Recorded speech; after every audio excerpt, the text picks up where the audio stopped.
This is what he said to us. He apologized if he caused us any emotional turmoil. He said his resentment started building up ever since he was little. There was a lot about our behavior that contributed to his point of view. He felt like having kids was more of a checklist we wanted to complete, rather than being actively interested in parenting and forming a deep bond as parents. He said that whenever there was a disagreement, we always took each other's side over his. It felt like there was an us versus him type of family dynamic. Whenever we came home from work, we looked forward to seeing each other more than him. When it came to spending time with him, it felt physically and emotionally draining. It was like we needed a break from him, even after having a break from work. According to him, one-on-one time with us felt even more taxing. He also mentioned that we lit up when we spent time as a couple, and that we put more effort into our date nights and couple time than into spending time with him. He felt we seemed more upset when we couldn't have couple time than when we missed out on family time. The fact that we spent our vacations as a couple rather than as a family made things worse for him. He found it bizarre when we claimed we missed him after returning from our trips. When he was young, he cried when we showed him pictures of our trips. We comforted him by saying we loved him but needed our couple time, which only upset him more. He felt like we were using his grandparents as impromptu babysitters. This feeling was reinforced when visits with his grandparents significantly decreased as he grew older. He said he gave up on having a relationship with us when he entered high school. He put more effort into his academics so he could use his energy more productively rather than on us.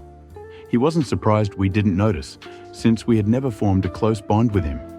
His academics and friendships brought him more satisfaction than spending time with us. Eventually, we became just roommates to him. He became apathetic about us not spending time together and turned us down many times. We always thought he was just too busy for us. He said his bond with us weakened even more during college. He never missed us and got annoyed when we asked to meet him or complained about him not calling often. He cried sometimes because he felt guilty about not missing us. He also said one of the reasons he excelled academically was because he wanted to do well in other areas of his life, like following his passion for physics, and he wanted to lead a happy life without us, or with us barely in it.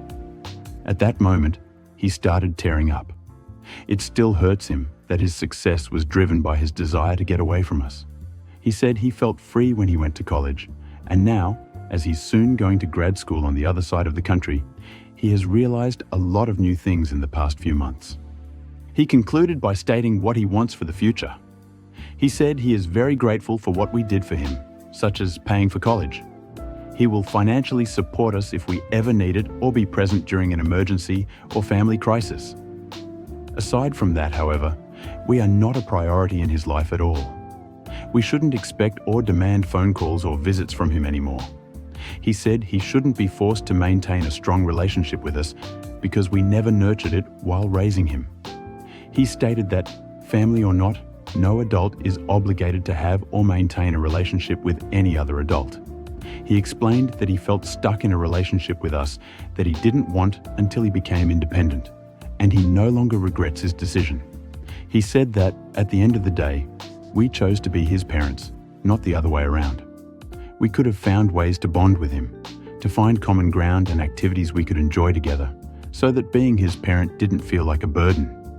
We never really incorporated him into our lives and treated parenting as just a job. We had every opportunity to form a close bond with him, and we never took it. Before he left, he wished us a happy and healthy life and said, "We're invited to his wedding if we want to come." Time seemed to freeze after he left, and we were flabbergasted by what had happened. It felt like he divorced us.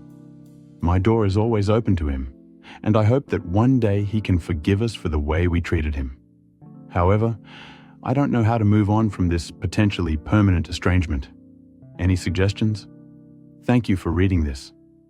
Writing it has alleviated my anxiety a little bit. Jack, I still love you, son. Please come back. I'm sorry.